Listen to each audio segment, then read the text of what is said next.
لله وآله وصحبه ومن اهتدى بهداه أما بعد السلام عليكم ورحمة الله وبركاته. And welcome to the third night in our workshop on sales and transactions from Mukhtasar al-Bukhari. We stopped at chapter 25, I believe. Okay, so we begin. 24. No, we didn't start. We started 25. No. That's a very bad sign. We finished 24. Yes, we finished 24. So we stopped at 25. 25 we did not take. 24 we have overpassed it and we parked inshallah on the right. So we go to 25 inshallah. Yes. Bismillahirrahmanirrahim. Chapter 25. What is said about markets. Hadith number 1009, narrated by Aisha radiallahu anha. Allah's Messenger sallallahu alayhi wa sallam said, an army will invade the Kaaba, and when the invaders reach al-Bayda, all the ground will sink and swallow the whole army. I said, O Allah's Messenger sallallahu alayhi wa sallam, how will they sink into the ground, while amongst them will be their markets, the people who work in business and not invaders, and the people not belonging to them? The Prophet ﷺ replied, all of those people will sink, but they will be resurrected and judged according to their intentions. Now, this hadith, of course, there are a number of hadiths afterwards in the same chapter, but we will take it hadith by hadith so that we will not be confused. The chapter's title is What is Said About Markets. So the Bukhari, may Allah have mercy on his soul, collected a number of hadiths that mention the word markets, which is not a bad thing, but it's not also a good thing. It's something that's inevitable. Why do we say that it's not a good thing? Because the Prophet said, alayhi salatu wasalam, the best of the lands on earth are the masajid, and the worst of lands on earth are the markets, the souk. And we know that whoever enters a souk and says the dua, La ilaha illallah wahdahu la sharika lah, lahul mulku wa lahul hamd, yuhyi wa yumit, wa huwa hayyun la yamut, biyadihi al-khayr, wa huwa ala kulli shayin qadir. 1 million good deeds will be written, and 1 million sins will be erased. This is something worth saying, which made the scholars dispute what is defined as market. Are the avenues considered to be market? Some say yes, some say no. The definition of market is where bargaining takes place. And when bargaining takes place, a lot of swearing, a lot of lying, a lot of cheating. Here the markets are fixed price. You go and buy and come out. But when you look at the markets, like the malls nowadays, with the fitna, with the haram, with the music, with everything that's going on, it's not far-fetched to say that these are also markets, and inshallah falls under the same category of being the worst places to be on earth. So the Prophet is telling us about an army at the end of time intending to invade the Kaaba. And we know that whoever intends to invade the Kaaba is a kafir. Yani Muslims would invade the Kaaba? La. They would maybe go to fight someone in the vicinity, but not with this specific aim to invade the Kaaba. This can be done only by disbelievers, by kuffar usually. And the Prophet tells us about their fate, and that the earth would collapse underneath them and it would swallow the whole army. So Mother Aisha was confused because the whole army is not composed of combatants. There are people who are civilians, there are support services, there are wives, children. So the Prophet said, and she mentioned specifically, aswaquhum, Aswaq is the plural of suq, and it can also be the plural of sawaqa, and sawaqa are the common people, so not to do with markets. So the janitors, the slaves, the low life people who are not considered to be, among the brass holders, the soldier, the generals, etc., not decision makers, normal people, the people who take care of the cattle or of the horses or of the donkeys or whatever. They are sawaqa. For she is referring to them. So it can be understood as plural of markets, and it can be understood, which is closer to the meaning, that the commoners who are not there to fight, they're just there. So the Prophet said, alayhi salatu wasalam, that they will be resurrected all according to their intention. So many people say, and this is, this happened maybe 20 years ago, maybe a little bit less. When was the tsunami?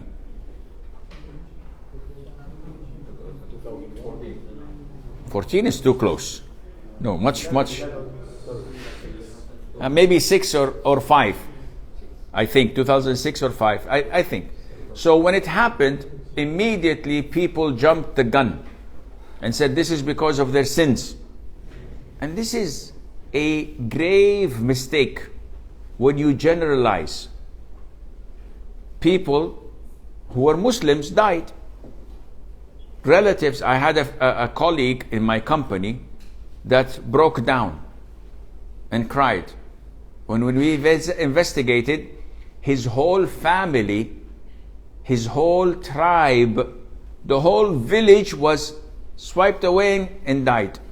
So this guy now had no one on earth. Literally, no second, third, fourth cousin. The whole thing is gone. So all of a sudden, in overnight, you are left alone. So to come and generalize and say, oh, this is because of their sins, that's a grave mistake. You should not say this. There are disbelievers and they were punished. But what about the Muslims? The Muslims will be resurrected on the Day of Judgment according to their intention. We don't say it was a punishment for them, because when a calamity strikes, is it a punishment or a test? It's both. It can be both. But those who are infallible, like the prophets and messengers, can we say that it was a punishment? Definitely not. And therefore, it doesn't matter whether it's a punishment or a test for you. What matters is what are you going to do. And as long as you recognize that Allah would hold you accountable to your intention and to your actions and deeds, you have no fear with the grace of Allah. The second hadith. Hadith 1010, narrated by Anas ibn Malik radiallahu anhu. While the Prophet ﷺ was in the market. Khalas. This is the reason he brought the hadith, to prove that the Prophet ﷺ went to the market, which means that it's a halal thing to do. Yes, sir. While the Prophet ﷺ was in the market, somebody called, "O Abu Qasim." The Prophet ﷺ turned to him. The man said, "I have called to this," i.e. another man. The Prophet ﷺ said, "Name yourselves by my name, but not by my kunya, nickname." In the Arabic world, it is the custom to call the man as the father of his eldest son. An example, Abu Qasim. So is there is a big bookstore in Saudi in the 90s. Dar Abu Qasim. Abu Qasim Publishing bookstore. So how do we understand this hadith?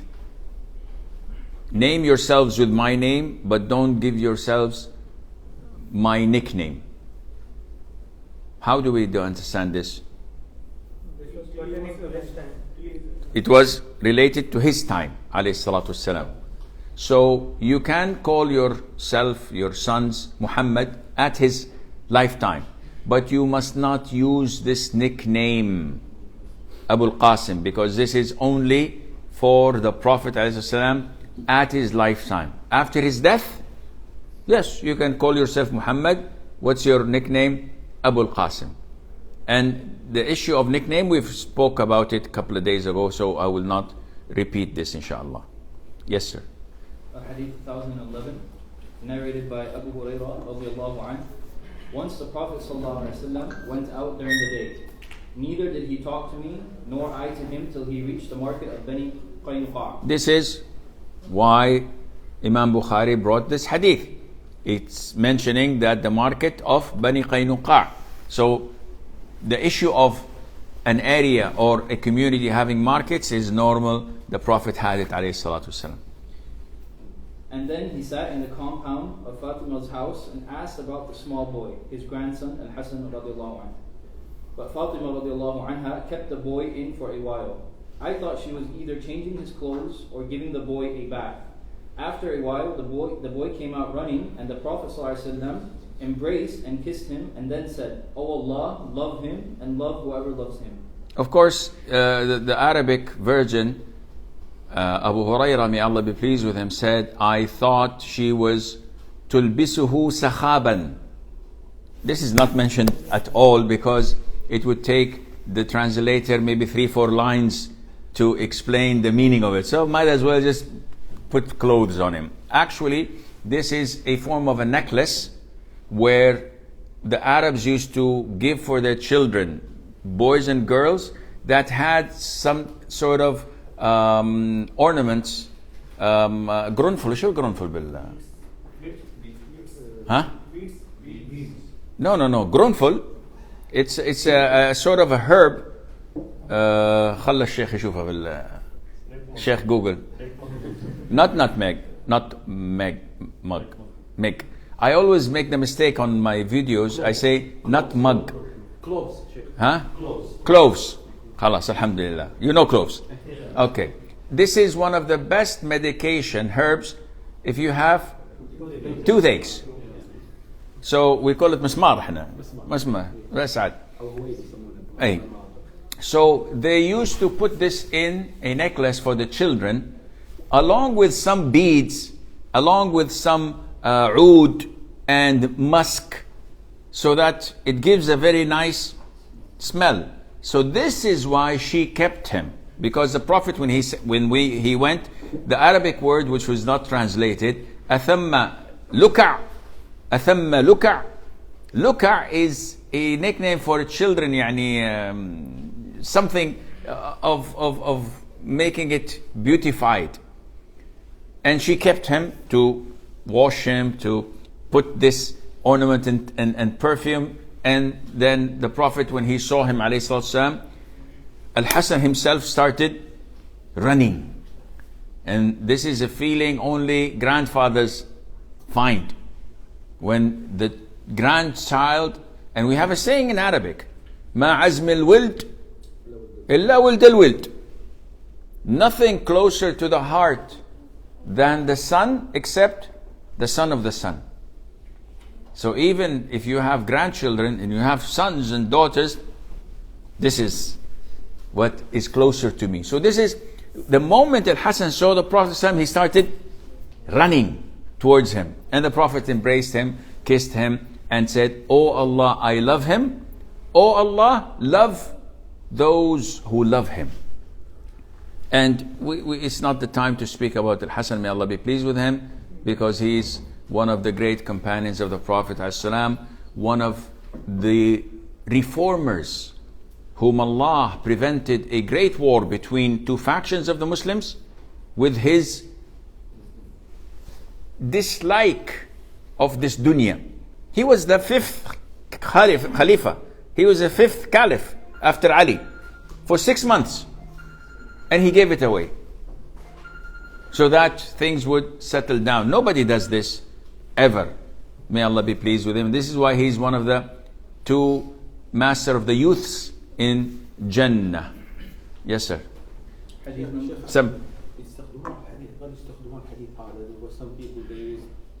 also here in Kuwait, old in India, they use the gold for the boys. Gold? Yeah, the hadith has no mentioning of gold.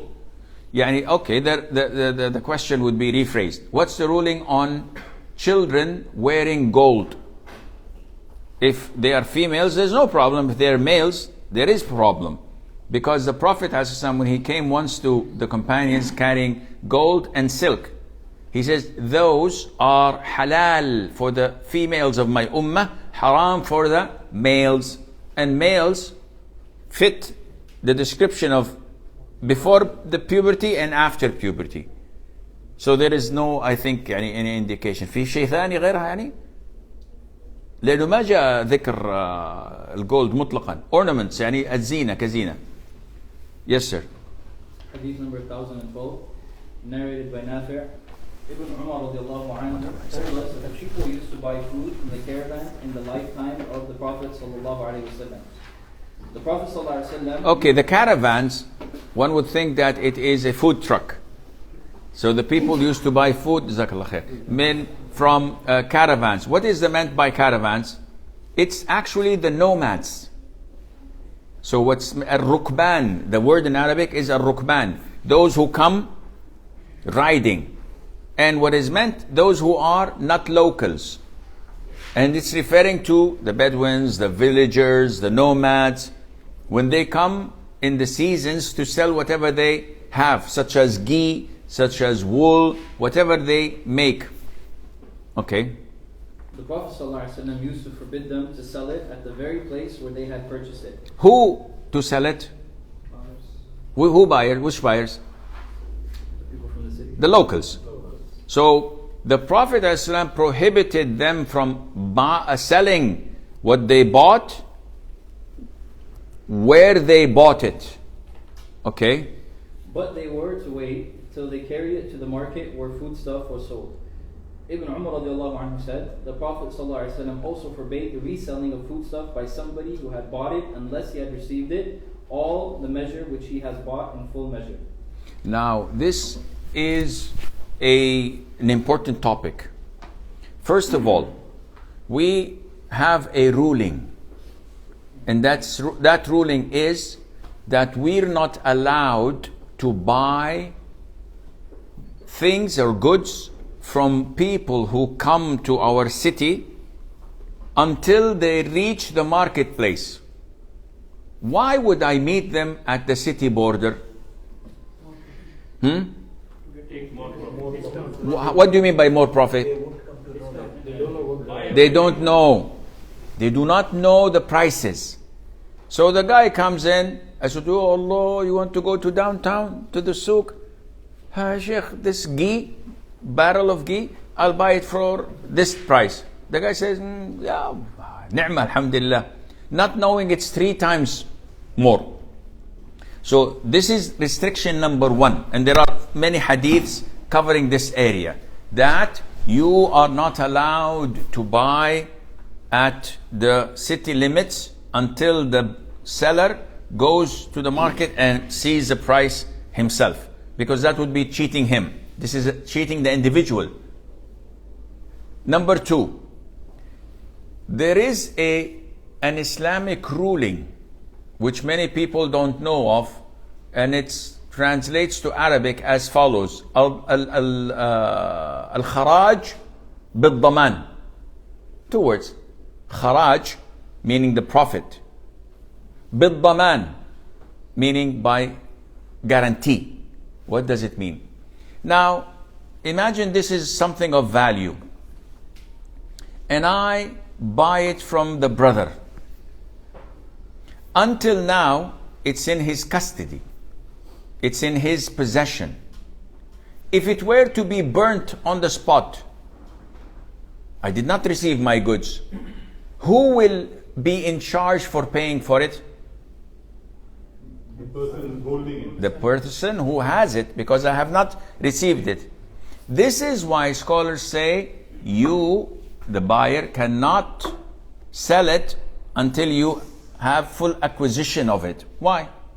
Because if you sell it when he has it and I have no liability, If it's burnt, if it's lost, if it's stolen, I have no liability. My money is with him. I will take my money back. So if I were to sell it while he has it, this means that it's $100 for 120 profit, $20. And this has nothing to do with it because it did not exchange hands. This is why number 3, Hadith Hakim ibn Hizam, do not sell what you do not possess. And this eliminates a lot of dispute. So these are 3 things. Don't tell me repeat them because I just made them up. So I'm not going to repeat them. Number 4, which is also important, the seller. How much, ya Shaykh? He says $100. I buy. He said, I sold. He still has it. And immediately in front of him, the brother says, whoa, that's a good thing. How much? I said, 120. He said, I buy. I said, I sell. What will happen to him? $20 I've lost on the spot? No. That's why the Prophet prohibited selling the food when you buy it until you take it to the market. Or at least take it in your own possession, in your warehouse. And this brings us to the 5th issue, which is this a general trend or only in foods? Imam Shafi'i says it's only in foods. Imam Abu Hanifa says anything that you can weigh or measure with size. Other scholars say in everything except in property. Why? He said property, you cannot take your building you bought and shift it elsewhere. But the most authentic opinion is that you have to have possession. Now sometimes in Saudi, I don't know about here, when I import a car from America, it's in the customs. They give me a piece of paper because it doesn't have license plates yet. But this piece of paper is the car. So if I have it, I have the car. So if I go to you and sell it to you and give you this piece of paper, this is acquiring because it's in my possession. I can circulate it. So the most authentic opinion is that you do not sell anything until it comes in your possession as a guarantee. And that is why a lot of the mortgage systems in banks, quote unquote Islamic banks, is haram. I see a property, a very beautiful villa. I don't have cash. I go to the bank. Assalamu alaikum, alaikum assalam. Talabna bunayya, jana ghulam. I want to buy this property. How much? 1 million riyal. By the way, there is nothing sold in Saudi Arabia with 1 million riyal. That was old. Al-Hin, the plot, empty plot is 1 million. Everything is rocketing sky high, unfortunately. Especially, alhamdulillah. So, الخفجي خلها تيجي بس الله يبارك. So I will go to the bank. Akhi, I'd like to buy this property, 1 million riyals. The bank has no problem. If I told him I want to marry a mermaid, he said, no problem. How much you want? All what he wants is a commitment. So he says, okay, here is a check of 1 million riyal. You return it 1.25 over the duration of 20 years. Khalas, bismillah. This is not halal. Why? The bank did not own this. Okay, we will expand a little bit on the issue of mortgages. So that people, a lot of them need this. So what does the bank do? You go to the bank, Islamic banks. You said, no, we don't lend you money. We will buy it on your behalf. Jazakumullah khair. This is Islamic. Okay, now you have to sign the following documents. 1, 2, 3, 10, 20. Ya Allah, all these documents I have to sign? Yes. What are these? Number 1, that you pledge that you will buy this from us after we buy it. But you don't have it yet. Why do I pledge? Because if we buy it and then you say, I change my mind, you will pay a penalty of XYZ. And this way, this penalty compensates us for buying it for 1 million, maybe you can sell it for 950. No problem. Because we already penalized you. But this is haram because there is no transaction yet. Some of them say, no problem. We will buy it. But you have to pay us a deposit of 5%. Deposit of what? Of the house. But you don't possess the house. Yeah, but it's a deposit. So once we buy it, we know that you are doing this for certain. I personally called Shaykh bin Baz and bin Uthaymeen personally on the phone and asked them about this. Said, haram totally. They must not take any guarantees from you that you are going to buy it, because then it is not selling what they possess. This is making sure that they're forcing you to buy it from you. And they cannot take any down payment. So what is to be done? Islamically, there is a way out. And this way out is khiyaru shart, which we spoke about, the choice of declining the transaction or going through it while we are in the gathering. So one way is that the bank sees this property, 1 million, give me 2 weeks please. They go and do their due diligence. They check in the market, they go to real estate agents, how much is this? So 950 to 1,050,000. Okay, 2, 3, 4, they think that the price is fair. Then they go and speak to the owner. Assalamu alaikum wa alaikum salam. We would like to buy this property, and here is a check of 1 million riyals, but we have the choice for a whole month. If we don't want it, we call the deal off. He says, okay, I'm happy. So in this 1 month, who owns this? Khalas, I paid for it, and the bank. I paid for it, and the guy has the money, but I have the right to decline in 1 month time, or 1 week usually, because the guy is not going to wait for me 1 month with the 1 million. He'll be in the Bahamas. So I go to the customer as a bank, say, Akhi, I've got the property.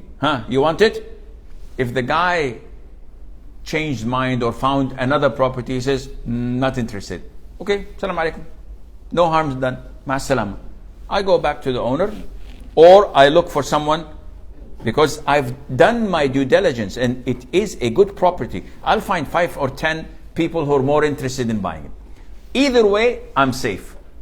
So this is one of the ways that is to be done in a halal way.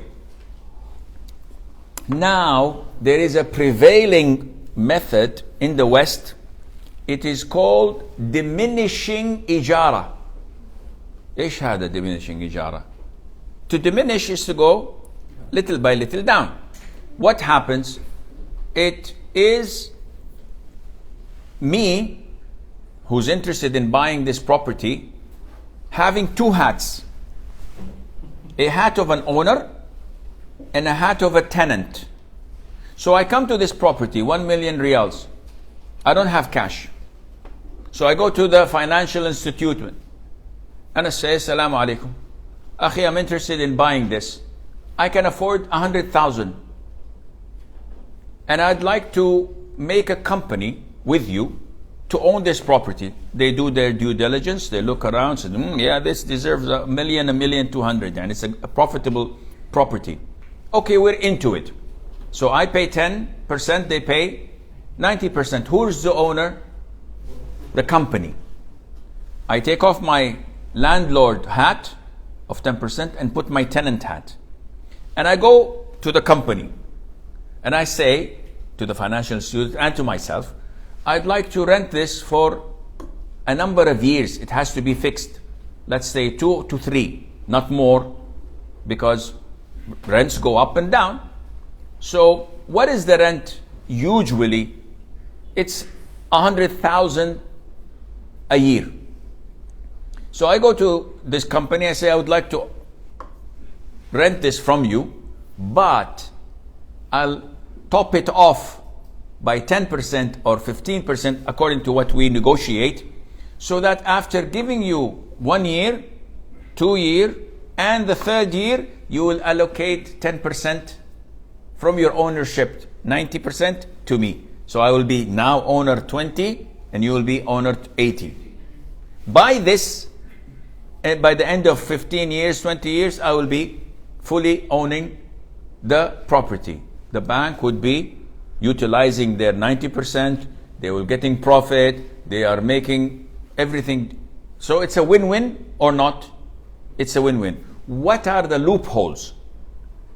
Number one, in the West, a lot of the companies just use the outer shell, but they use the riba-based ways to cheat people. So they say, okay, I'm willing to do that. But if you do this or if you do that, there are penalties. Penalties are riba. No good. What they do else, they say, okay, the insurance, the tenant has to pay it. Insurance of the property, why would anyone insure who's the beneficiary of the insurance? If the house was burnt to the ground, who will be the beneficiary? The owner. So why am I paying the insurance? I pay the insurance, I benefit. You want to benefit, you have to. And usually it's the landlord, unless it's in Britain, I think. It's in Britain, I think in the contract they say that the tenant has to. I'm not sure. People in Britain, they know. The third problem is that the company, financial institution, myself, don't want to be a true landlord. Meaning, we've rented this, I've leased this property from the company. The ceiling is leaking. Who's responsible to fix it? No. Everywhere in the world, if there is a leakage, if there is a manufacturer defect, who fixes it? The landlord. So I go to them and say, no, you're living there. You'll be owning it after 20 years. Akhi, I'm a tenant. This is my hat. Look at it. Listen, tenant. I don't pay anything. You have to. And they don't want to. So again, it's un-Islamic. Some may do this and they fulfill all the conditions. If this is the case, why do we say 3 years max, maybe 4? Because prices go up and down. So maybe it goes so down, but you're paying a very high rent. That wouldn't be rent. So they will be misusing you. And sometimes it go too high, it would be too much for you. We have to balance this up, and Allah Azza wa Jalla knows best. Shall we continue? Yes, sir. Shaykh, today I came to know there is another Islamic financing for the housing. It's based on the musharaka. It's like the 50% or the 40% bank will pay, and the 60% the customer will pay. They have some of the societies, they both go there and they sign the contract with that, and the 50 or 60% the customer will pay, 40% with the bank. Now in this case, the 40% can be in the installments. The price is fixed, and after that I also came to know that if there will be any delay in the installment, there will be penalty, and penalty will be charity. Yes, to the charity. So I just want to know. No, I don't. The first description goes with what I've just described, I think. The musharaka is considered to be diminishing ijara. Any penalty over late penalty is haram. It's riba. What is the penalty on delaying the payment? And what is this called in Islam?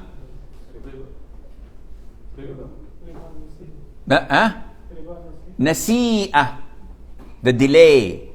You know that we've mentioned in the beginning, riba al-fadl and riba al-nasi'ah. So this penalty is for delaying the payment. You did not pay it today because you're going to pay it after 1 week. You have to pay us an increased amount of X and Y, Z. This is totally haram. Now they play with it, say, okay, we will take this, but we will not take it for ourselves. We'll give it to charity organizations. It doesn't make any difference. You give it to me, you take it. As long as you took it from my own money and added it to the payment I had to pay, this becomes riba. And Allah knows best. Okay. Chapter 26, the dislike of raising voices in the market. Hadith 1013, narrated by Abdullah ibn Amr ibn al-As, radiallahu anhuma, that he was asked about the description of Allah's Messenger, sallallahu alayhi wasallam, which is mentioned in the Torah, i.e. the Old Testament. He replied, yes, by Allah. He is described in the Torah with some of the qualities attributed to him in the Quran as follows. O Prophet, we have sent you as a witness for Allah's true religion, and a giver of glad tidings to the faithful believers, and a warner to the disbelievers, and a guardian of the illiterates. You are my slave and my messenger. What is meant by guardian to the illiterates? To protect their rights. To protect. يعني, it has a number of meanings. To be protected from the non-Arabs. Allah يسقيك من أهل الجنة والسامعين والمشاهدين والمسلمين. And to be protected from the whispers of shaitan. But the most important thing which is mentioned in the Quran, to be protected from Allah's punishment. The Prophet's existence, alayhi salatu wasalam, is what kept the Arabs from being tormented by Allah. That they're seeking Allah's forgiveness, and because your presence in them, as mentioned in Surah Al-Anfal. So, by the Prophet being sent to the Arabs, Allah Azza wa Jal refrained from tormenting them like He tormented the people of Thamud, the people of Ad, the Fir'aun, the people of Nuh, and all these nations before them. Only the Prophet ﷺ was a barrier, as mentioned. Okay? You are my slave and my messenger. I have named you Al-Mutawakkil, who depends upon Allah. You are neither discourteous, harsh, nor a noisemaker in the markets. Okay, so this description was mentioned in Surah Ali Imran. So by the mercy from Allah, you were lenient with them, and if you had been rude in speech and harsh in heart, they would have disbanded from about you. فبما رحمة من الله لنت لهم ولو كنت فظا غليظ القلب لانفضوا من حولك. So this is found in the Quran, and it fits the Prophet ﷺ exactly as mentioned in the Torah. And he does not raise his voice in the markets. Who raises his voice, ya ikhwan? Angry. Liars? No, you have very stealth liars nowadays. They don't have a very high profile. People who indulge in sales, but mainly speaking, people who do not have justification or reasoning. If I am talking to my wife, whoever shouts among us is the one without reasoning. In school, two pupils, two students arguing. If they argue democratically, yes, I think you're wrong. Oh, I beg to differ. MashaAllah, tabarakallah. That's good. But the moment you see, yeah, Shaykh, you don't know anything. No, wallah, you don't know anything. And they start shouting, this means that they're unable to convince one another. And this is how you identify the person speaking to you. In an argument, when we're talking, if you keep on interrupting me, Yahi, give me a chance to make my point. No, this is wrong. No. And if you look at some debates, you know that this is un-Islamic. If you look at some talk shows in Arabic, like in Jazeera, they shout and they scream and they may fight. This is not Islamic. The Prophet never did this, alayhi salam. Why? Because he's the Prophet, alayhi salam. One word is sufficient. He's the wise one.